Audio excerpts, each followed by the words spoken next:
নমস্কাৰ তোমালোক সকলোকে স্বাগতম জনাইছো আসাম কেৰিয়াৰ পইণ্ট ইউটিউব চেনেলটোলৈ তো আজিৰ ভিডিঅ'টোত আমি তোমালোকৰ আগন্তুক অনুষ্ঠিত হ'বলগা জিএনএম নাৰ্ছিঙৰ এন্ট্ৰেন্স পৰীক্ষাৰ বাবে সহায়ক হোৱাকৈ সায়েন্সৰ আৰু এটা নতুন ক্লাছ লৈছো তো ইয়াৰ আগতেও আমি সায়েন্স মেথছ আৰু ইংলিছৰ সেপাৰেট কৈ ভিডিঅ' আপলোড কৰিছো যদি আগৰ ভিডিঅ'বোৰ চোৱা নাই তেনেহলে ডেসক্ৰিপচনত দিয়া লিংকৰ পৰা আগৰ ভিডিঅ'বোৰ চাই ল'ব পাৰিবা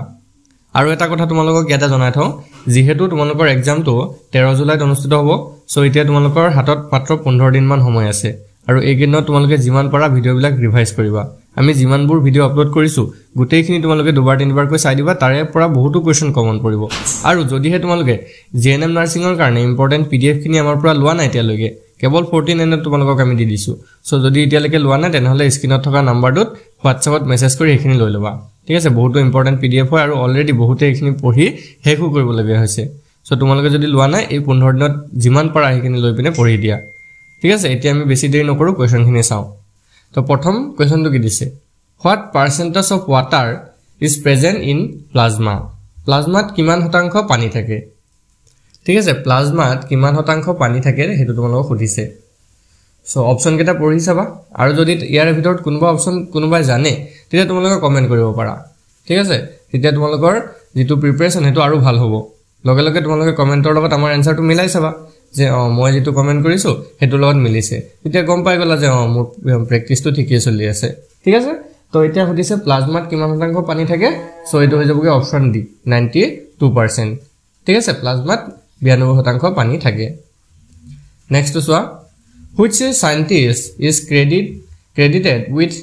discovering penicillin আবিষ্কাৰ কৰাৰ কৃতিত্ব কোনজন বিজ্ঞানীক দিয়া হয় ঠিক আছে বা এনেকে তোমালোকৰ পৰীক্ষাত প্ৰশ্ন আহিব পাৰে যে পেনিসিলিন কোনে আৱিষ্কাৰ কৰিছিল who discovered penicillin সো এটো কোন হ'ব এটো হৈ যাবগে অপচন বি আলেকজান্ডাৰ ফ্লেমিং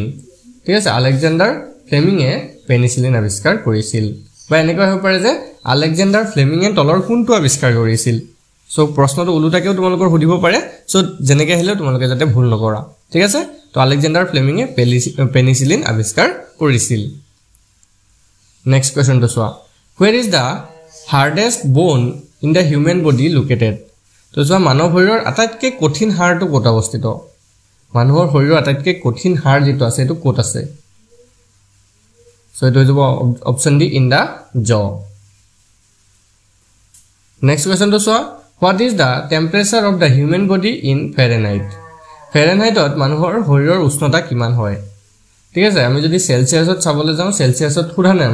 আমাক Fahrenheit দিছে আমি আসলতে উষ্ণতাটো তিনিটা এককত জুখিব পাৰো এটা হৈছে সেলসিয়াছ এটা হৈছে Fahrenheit আৰু এটা হৈছে কেলভিন তো ইয়াতে Fahrenheit মানুহৰ শৰীৰৰ উষ্ণতাটো কিমান হয় সাধাৰণ নৰ্মেল টেম্পাৰেচাৰ সো এটা হ'ব অপচন ডি 98.6 ডিগ্ৰী Fahrenheit ঠিক আছে বুজি পাইছা নেক্সট কোৱেশ্চন তো চোৱা which is the smallest bone in the human body মানুহৰ শৰীৰৰ আটাইতকৈ সৰু হাড় কোনটো হয় মানুহৰ শৰীৰৰ আটাইতকৈ সৰু হাড় কোনটো যদি সুধে সো এটো হৈ যাবগে অপচন সি স্টেপিস ঠিক আছে আৰু এই স্টেপিস যেটো হাড় হেতু কাণত পোৱা যায় ঠিক আছে মানুহৰ যেটো কাণ থাকে কাণত পোৱা যায় next question what did James Watson and Francis Crick discover James Watson আৰু Francis Crick কি আৱিষ্কাৰ কৰিছিল তো এটো হৈ যাবগে option A the structure of DNA ঠিক আছে DNA structure অৰ্থাৎ গঠনটো আৱিষ্কাৰ কৰিছিল নেক্সট কোৱেশ্চনটো হৈছে who is known as the father of the botany অৰ্থাৎ উদ্ভিদ বিজ্ঞানৰ পিতৃ বুলি কাক জনা যায় ঠিক আছে উদ্ভিদ বিজ্ঞানৰ পিতৃ বুলি কাক জনা যায়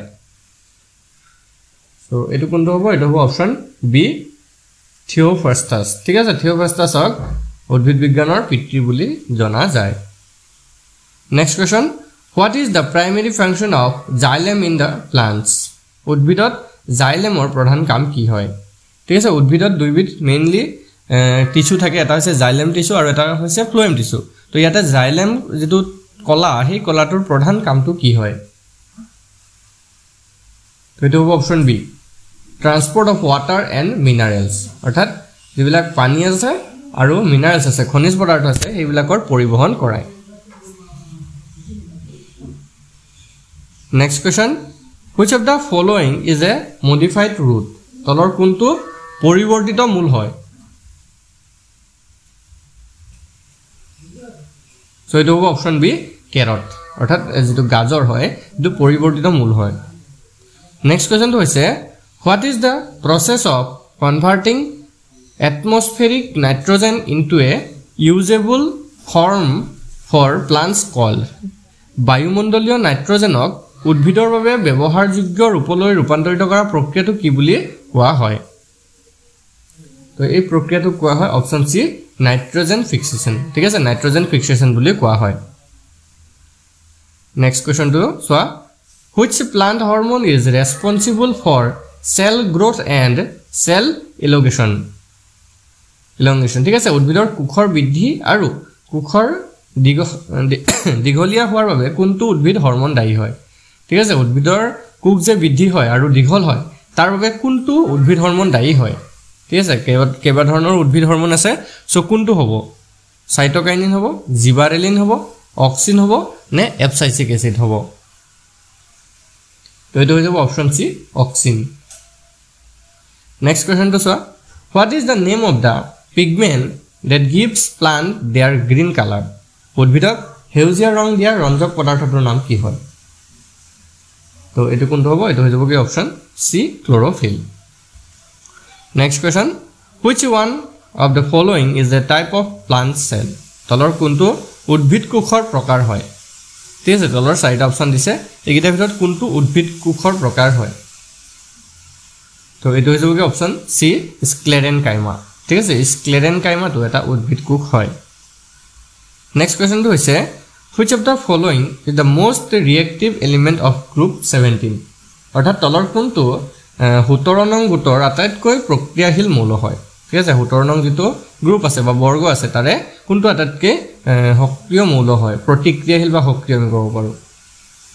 সো এটো হৈ যাব কি অপচন এ ফ্লোৰিন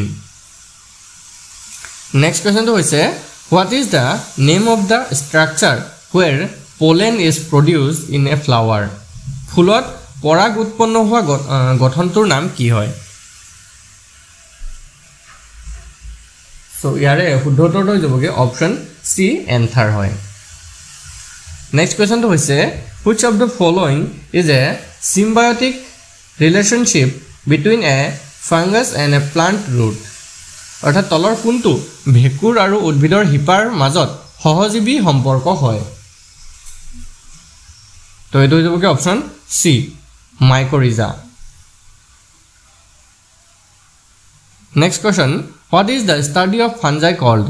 ভেকুৰৰ অধ্যয়নক কি বুলি কোৱা হয় ঠিক আছে ভেকুৰৰ বিষয়ে যেটো অধ্যয়ন কৰা হয় ফাঞ্জাৰ বিষয়ে সো হি অধ্যয়নটো কি নামেৰে জনা যায় তো এটো হ'ব অপচন বি মাইকোলজি নামেৰে জনা যায়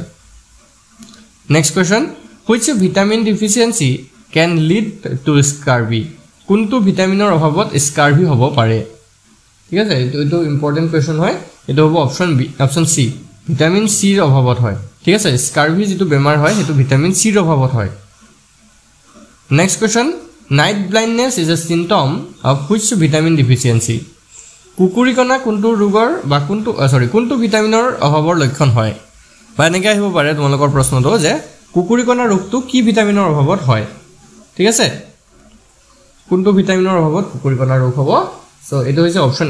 এ ভিটামিন এ ৰ অভাৱত হয় next question what is the primary role of vitamin k in the body অৰ্থাৎ মানুহৰ শৰীৰত যেটো ভিটামিন k থাকে তাৰ প্ৰধান বা প্ৰাথমিক ভূমিকা কি হয় তো এটো হৈছে অপচন এ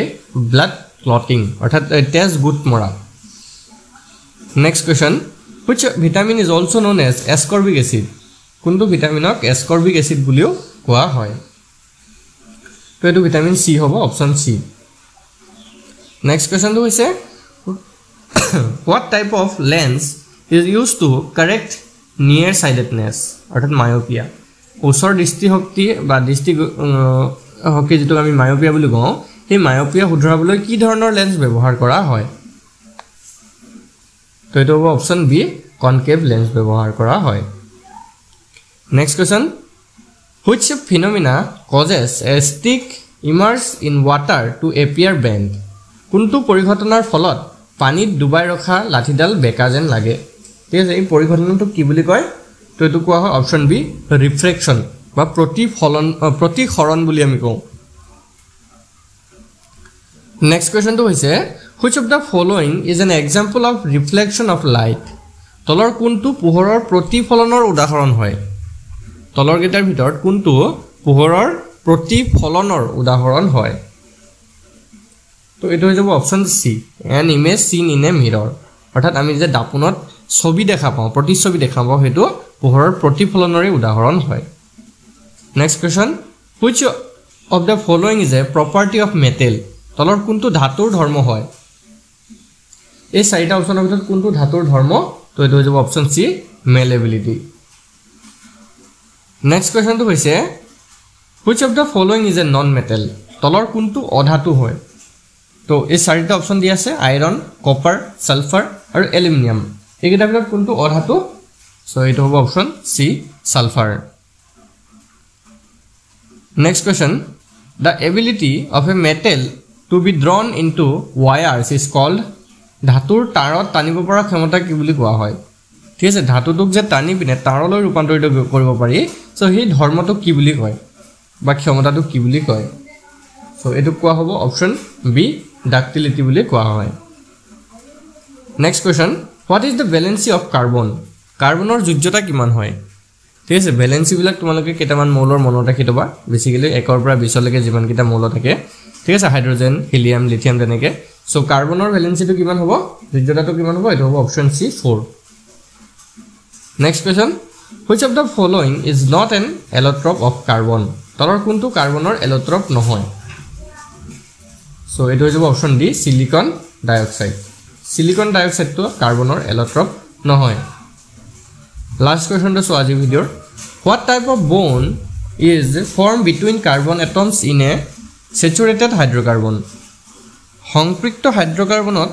কার্বন পৰমাণুৰ মাজত কেনে ধৰণৰ বন্ধন গঠন হয়? Double bond, triple bond, single bond নে আয়নিক বন্ড? সো সংপৃক্তত মনত ৰাখি থবা এটো সিঙ্গল বন্ড হয় অপশ্যন সি টু হৈ যাবগে কারেক্ট আনসার যদি তোমালোকৰ আজিৰ ভিডিঅ'ৰ কোৱেশ্চন কিটা ভাল লাগিলে ভিডিঅ'টো এটা লাইক কৰি দিবা চেনেলটো সাবস্ক্ৰাইব কৰি লবা কাৰণ তোমালোকৰ একেদিন আমি ডেইলি ভিডিঅ' দি থাকিম আমাৰ অলপ গাটো ভাল নোহোৱাৰ কাৰণে একেদিন ভিডিঅ' দিব নোৱাৰিলো তাৰ কাৰণে আমাক ক্ষমা কৰি দিবা আৰু যদি তোমালোকে এতিয়ালৈকে আমাৰ ইম্পৰ্টেন্ট পিডিএফ খিনি লোৱা নাই কেৱল 49 ত যেহেতু তোমালোকক এতিয়া আমি সব পিডিএফ দি দিছো তো আমাক এই নম্বৰটোত এতিয়া মেছেজ কৰি লৈ ল'ব পাৰিবা 8133840965 এই নম্বৰটোত আমাক WhatsAppত মেছেজ কৰিবা মেছেজ কৰি জনাই দিবা যে জিএনএম এন্ট্ৰেন্সৰ পিডিএফ খিনি লাগে সো কেৱল 49 ত আমি তোমালোকক গুটেইখিনি দি দিম ধন্যবাদ